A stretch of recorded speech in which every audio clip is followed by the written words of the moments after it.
इचलकरंजी महानगरपालिका स्थापन झाल्यानंतर पहिलीच महानगरपालिकेची निवडणुकी झाली आणि या महानगरपालिकेच्या निवडणुकीत भाजपनं 43 नगरसेवक निवडून आणून या महापालिकेवर कमळ फुलवलं. आता चर्चा सुरू आहे ती महापालिकेचा पहिला महापौर कोण होणार.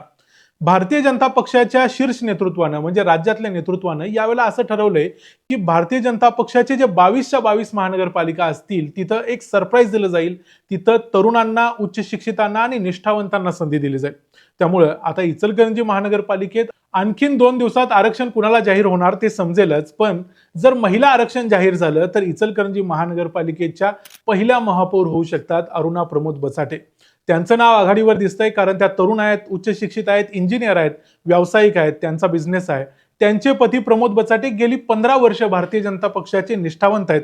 आणि इथे एक इंटरेस्टिंग गोष्ट म्हणजे इचलकरंजीचे आजी माजी आमदार म्हणजे राहुल आवाडे आणि सुरेश हळवणकर या दोघांच्याही अतिशय जवळचे असे ते कार्यकर्ते आहेत. त्यामुळे त्यांच्या गळ्यात महापौर पदाची पहिली माळ पडू शकते. याशिवाय इचलकरंजी बीजेपीच्या महिला अध्यक्षा सपना भिसे यांच्या गळ्यात देखील महापौर पदाची माळ पडू शकते.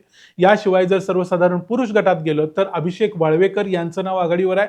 तर त्यानंतर तानाजी पवार यांचं नाव देखील आघाडीवर आहे, जे अतिशय सीझन पॉलिटिशियन आहेत आणि गेल्या अनेक वर्षांपासून महानगरपालिकेमध्ये आहेत.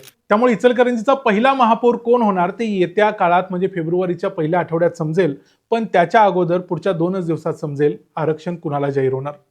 इचलकरंजीचा पहिला महापौर कोण होऊ शकतो आणि कोण व्हायला पाहिजे असं तुम्हाला वाटतं ते आम्हाला कमेंट्समध्ये जरूर सांगा.